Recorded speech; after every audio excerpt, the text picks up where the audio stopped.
Olá, seja muito bem-vindo a mais um episódio Flash Score. Você está aqui curtindo esse pré-jogo. E que pré-jogo? Um pré-jogo de duas sedes de Copa do Mundo de 2030. A gente fala daqui a pouco, porque agora vale a vaga na próxima Copa do Mundo, em 2026. Então chega deixando o seu like, comentando, compartilhando, já mandando para os seus amigos, para geral, e se inscreve também no nosso canal. Uruguai e Argentina, jogo no mítico Centenário. E eu teria a honra de fazer essa narração aqui na Flash Score. E ao meu lado para avaliar e analisar tudo, sem Lionel Messi, mas com Eduardo Gerac no nosso bate-papo. Edu, infelizmente, não vou poder gritar gol do Messi ou uma Verdade. assistência da Fera, porque ele está machucado e foi cortado. Tudo bem, Edu?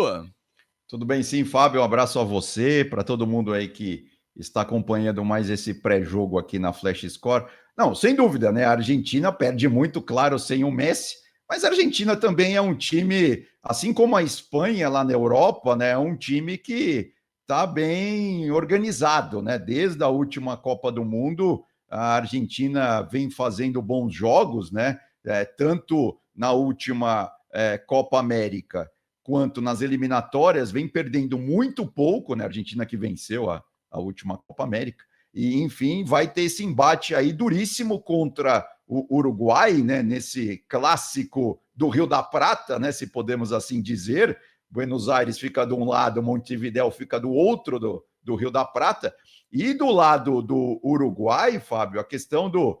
Bom, primeiro que o Bielsa, né, é excêntrico em tudo, né? Para quem não acompanhou as notícias aqui no nosso aplicativo da Flash Score, ele primeiro que ele convocou 38 jogadores para essa data FIFA, só que é óbvio que não pode, né, inscrever tudo isso nas partidas. Então, assim, ele trouxe 38 jogadores para Montevidéu, só que os jogadores não sabiam, né, quem seria realmente incorporado nos jogos ou não. Aí agora, depois que estava todo mundo lá, que meio que ele revelou quem ia jogar ou não. Do lado do Uruguai, tem uma discussão, né? A imprensa uruguaia está fazendo essa discussão aí nos últimos dias, e em relação ao goleiro, porque o Rocher, né? A gente acompanhou aqui no Brasil, o Rocher não jogou ainda esse ano pelo Inter, ele que estava machucado, ele já até estava à disposição do Roger Machado nas finais,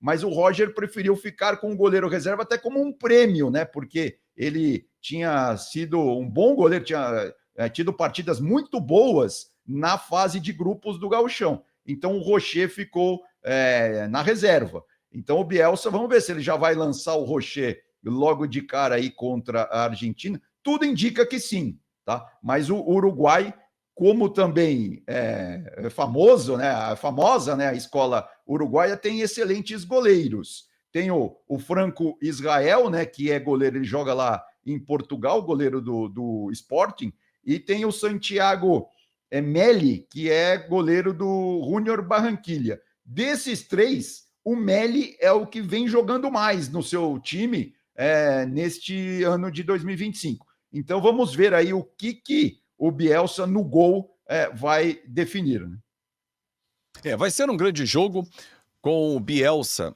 que é argentino, buscando a sua terceira vitória seguida em cima do seu país natal. Mas se a gente olhar o retrospecto recente das equipes, a Argentina está liderando com folga essa eliminatória. Botou debaixo do braço o chicote e está comandando as ações. Mas o Uruguai vem de uma última data FIFA de bons resultados. Enquanto a Argentina perdeu para o Paraguai jogando no Paraguai e depois venceu o Peru por 1-0, resultado bem magrinho, o Uruguai venceu a Colômbia por 3-2. Colômbia que está ali no top 5, né, nas 5 primeiras posições para garantir vaga na Copa do Mundo 2026 e depois empatou com o Brasil fora de casa. Ou É, seja, a seleção uruguaia vem para esse confronto, Edu, fortalecida. Ah, mas foi ano passado. Mas foi a última data FIFA e o exato. Uruguai 4 pontos em 6. Não, exatamente. A gente tem até uma tela para mostrar, Fábio, exatamente isso que você está falando, né? Em jogos grandes nessas eliminatórias, o Uruguai foi muito bem obrigado, né? Lembrando que lá na rodada 5 ele já havia vencido a Argentina em Buenos Aires por 2-0. O jogo foi em La Bombonera.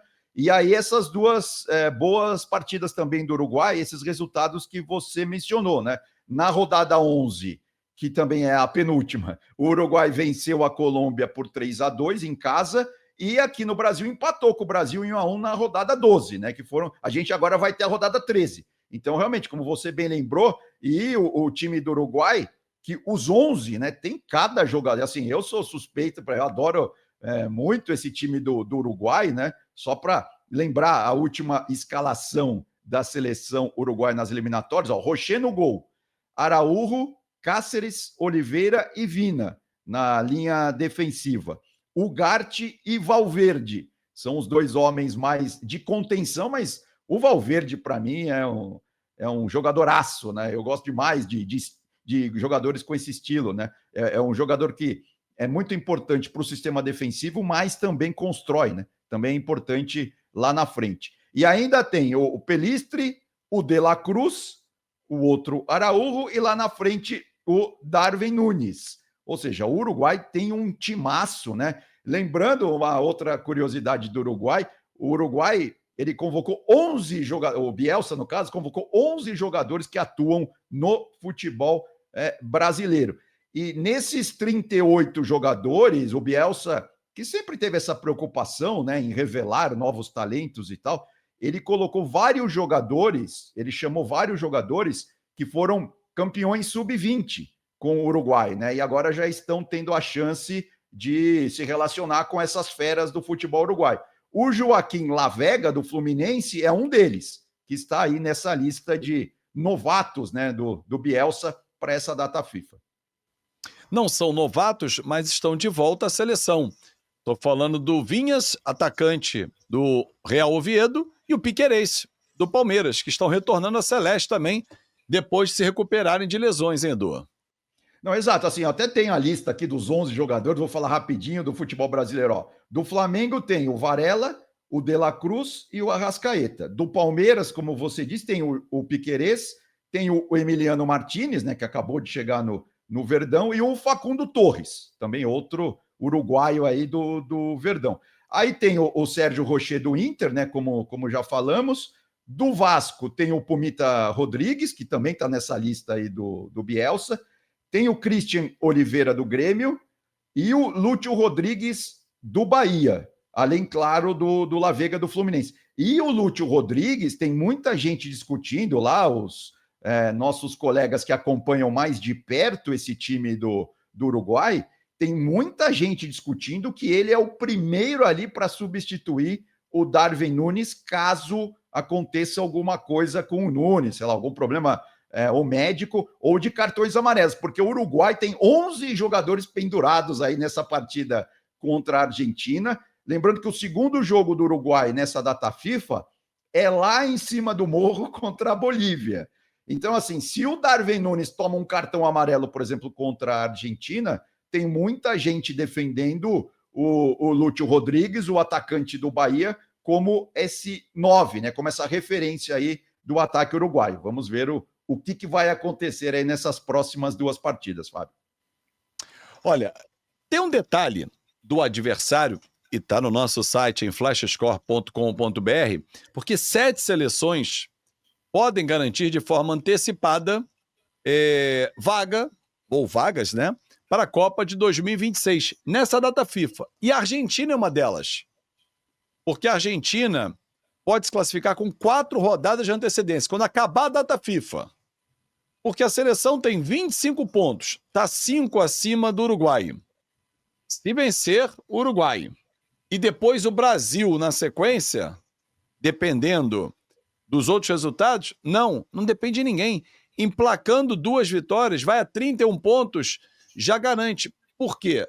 Vale a pena lembrar, para as eliminatórias sul-americanas, 6 times garantem classificação. E o 7º vai para a repescagem. Ou seja, se ele abrir uma pontuação superior a 12 pontos, esquece.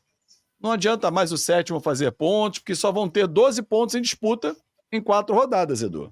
Não, exatamente. A Argentina ela pode se classificar já nessa primeira rodada da data FIFA, se ela ganhar do Uruguai e acontecer ali uns outros 2 ou 3 resultados que a favoreça, ela estará já classificada. Agora, se ela vencer o Uruguai e vencer o Brasil, né? Lembrando que o segundo jogo da Argentina é em casa, lá no Monumental de Núñez, contra a seleção brasileira. Se ela vencer os dois, ela já está na Copa, exatamente. A sua conta tá perfeita. E lembrando que do lado argentino, né? A gente falou bastante do lado uruguaio, além do Messi, bom, o Lautaro Martinez chegou com um problema aí muscular, virou dúvida, pelo menos o Scaloni não sabe se poupa ele para o jogo contra o Brasil ou se de repente já coloca ele contra o Uruguai, e além disso a lista do departamento médico da Argentina não está tão pequena assim não. O Dybala, né, da Roma, já não foi nem chamado. O Lisandro Martinez, do United, também está machucado. O Montiel, do River Plate, também não foi nem chamado porque está machucado. E o Lo Celso, que é um jogador bastante importante nesse meio-campo aí, quando entra, né? Nesse meio-campo albiceleste, também está fora, também está machucado. A Argentina, né? A gente tem até uma tela para mostrar. Quando eu digo que está bem organizada, né? É porque vem também, não só bem organizado, mas vem conseguindo bons resultados, né? Os números são muito robustos da Argentina, ó, desde o Mundial, nas eliminatórias são 8 vitórias, 1 empate e 3 derrotas. Uma das derrotas para o Uruguai em casa por 2-1. Aí, em termos de saldo de gols em 12... Pois não, Fábio. Não, foi 2-0 esse jogo, Argentina e Uruguai na Bombonera. 2-0, é verdade, foi 2-0. A Argentina perdeu por 2-1 para a Colômbia, né? Fora de casa, uma dessas outras derrotas. Exatamente. E para o Paraguai. Também exatamente, 2-1. Também por 2-1. Também as duas derrotas fora foram por 2-1, exato. Muito bem lembrado. E saldo de gols, ó, nas eliminatórias da Argentina, 21 gols marcados e 7 gols sofridos. E se a gente for pegar o recorte da Copa América, que é o nosso principal campeonato aqui, né? Principal torneio, vamos dizer assim, em termos sul-americanos, na Copa América foram 5 vitórias, 1 empate e nenhuma derrota. 9 gols marcados e apenas um único gol sofrido. Ou seja, o time do Scaloni, né, que deve ir a campo nessa partida contra o Uruguai com o Emiliano Martinez, o Molina, o Romero, o Otamendi e o Tagliafico. No meio-campo, e para mim, esse é o grande pilar, né? Essa é a grande característica importante desse time argentino, é como esse meio-campo joga. Porque tem o Depou, o Enzo Fernandes e o McAllister, que são jogadores muito bons na marcação e que também sabem o que fazer com a bola. E lá na frente deve entrar o Nicolas Gonzalez, o Giuliano Simeone e o Julián Álvares. É um time sensacional também esse da Argentina, né, Fábio? Eu diria que é um elenco fantástico, né? Porque mesmo com tantos desfalques e pesados, tem essa seleção à disposição.